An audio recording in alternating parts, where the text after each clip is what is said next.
Well, hello everyone. Well, hello from sunny Alps. I hope you're all doing great. Let's talk about Kurdish people and how Kurdish people of Iran played a critical, important role in creating any change, movement or revolution, sometimes for the better and sometimes for the worse. When we're talking about Kurdish people, we're talking about all the Kurdish people living in Turkey, Iraq or any part of the world. When you hurt one Kurdish, it can anger all the Kurdish people because they're really united and supportive to one another. Kurdish people of Iran have been promised to gain their own independence if they went with Ayatollah Khomeini back in 70s. But it was nothing but a broken promise. So Kurdish people are always aiming at gaining their own independencies and land so they could create this Kurdistan or country of Kurds. So I wonder, this Sepah, big branch under Ayatollah Khomeini, punishing people of Kurdish, people of the nation of Kurds of Iran, because these people, they actually have the weapons. They are one of the only people that actually have weapons. So following this tragic event of the horrible death of the legend of Iran right now, Mahsa Amini, it angered all the Kurdish people around the world. So they use their weapons. So Sepah is really punishing them.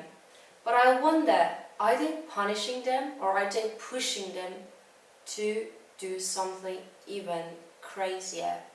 There has been lots of talks about separating provinces of Iran and each would become their own country, their own province with their own leader. There are so many people predicting that, and that's one of the worst things that can happen to Iran, because some parts of Iran, some parts of Iran are less privileged than the rest. They've got nothing. So the natural resources, which are unequally divided in Iran, not only the outcome, but also the natural resources themselves. So if one part of Iran got all these natural resources and the rest does not, what could have come to the rest? They're already living with the minimum, the basic. They're always trying to survive. They're not thriving. So these states are going to be very rich and the rest are going to be very poor. And that's not what we have come so far to become. We are all living under the same flag of Iran, Aryans, Iranians, from Persian Empire.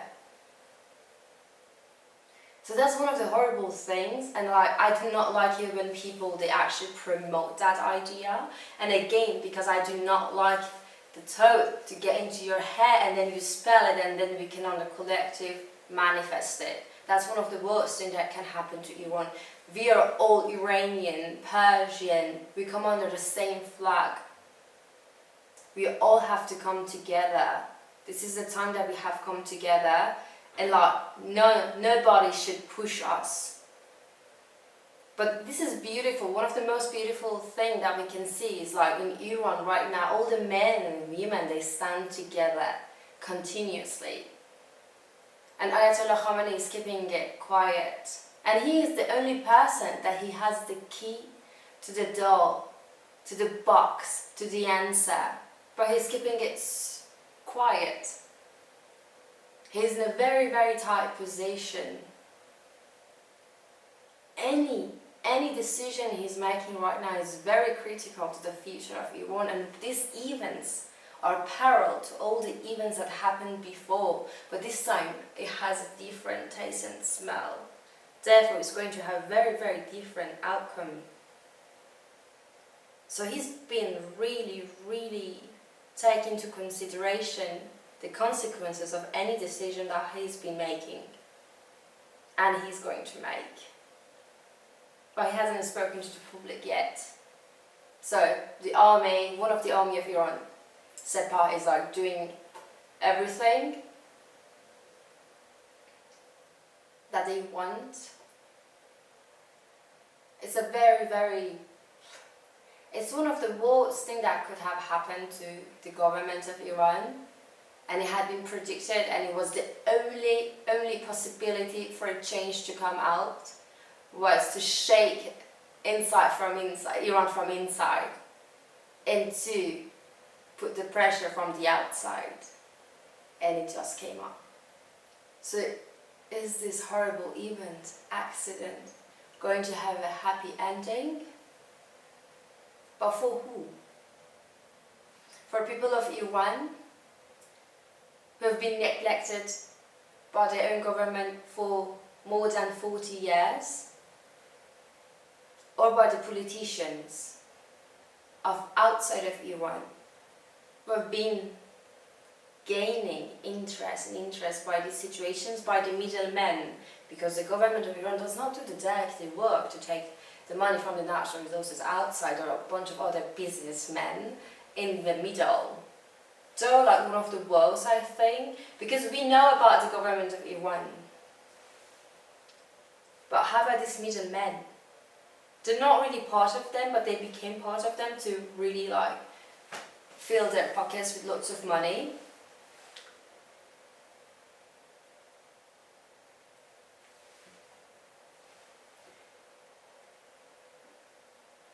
So these people in the middle, they are the one doing and bringing and doing the black market. They are the one bringing the black money out. They don't care if it's white or black, as long as it fits themselves and they can have the life they always wished and dreamed to have. So back to the Republic of Iran, Islamic Republic of Iran. It's in a very tight position right now.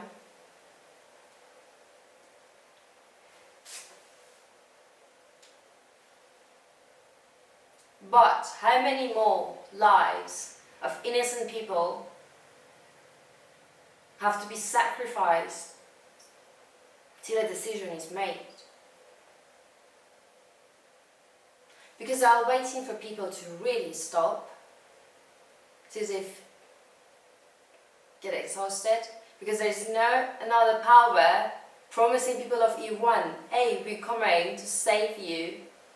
Keep doing what you're doing, because all these politicians outside of Iran are actually going to benefit from this situation, and that is why, on this scale, who is going to win?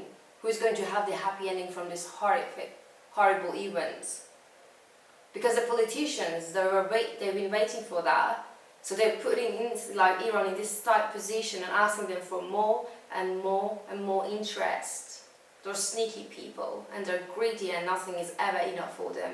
Even though they have family, friends, that they seem to care about women, but they do not care about people in Iran or anyone in general. All they care about is their position and their income. So right now, they're putting inside in this type position.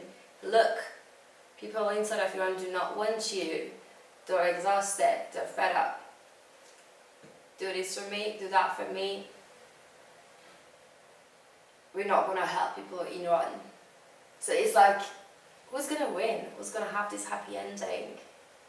People do not care anymore. People in Iran, they feel like they're dead men, women walking. They do not have the life they ever wished or they dreamed of having, especially when they see all the other countries having a better standard of living compared to them, and especially Iran being a very rich country. And they see people of politics, like people of the government, they are having a great lives. They send their kids here and there, and all the pictures are leaked. So there are so many people inside of the Republic of Iran that they actually do not mind having a modern Islam, because the generation after generation grow, they traveled, and there are a bunch of people, because it's not like only 2 or 3 people. All these people, they have siblings, and each of them they've got cousins, and that they're all all together. So it's a big population by themselves, and each of them they married, and each of them they've got family, And these people, so when it grows and grows, there are different ideas and opinions. So that is why inside of Iran right now there are so many different ideas between themselves as well. But these people, they cannot turn Iran to modern Islam, the Islamic country, as long as Khamenei is alive. Because he's the role that he's kept being an extremist for so long. And there are so many people in different countries that are extremists and they would love to have power over women, so they look up to him. They applaud him, they praise him, they send him letters. So he's not going to give up something that he's holding on to for so long.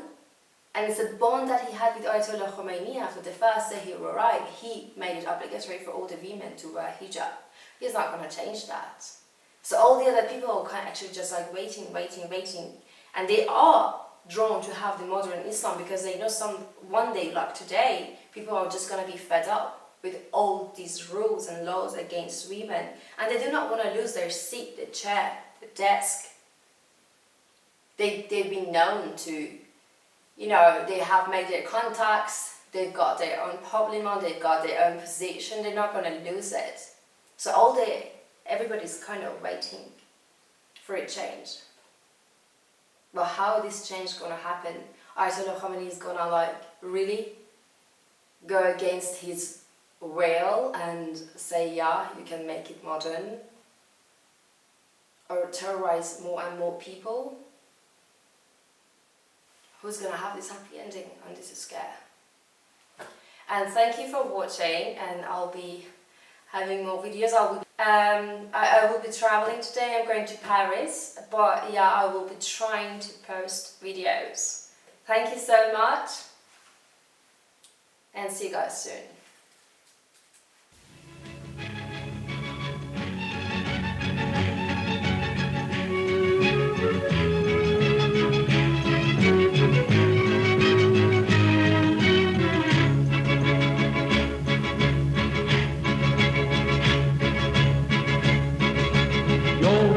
دبستان با من و هم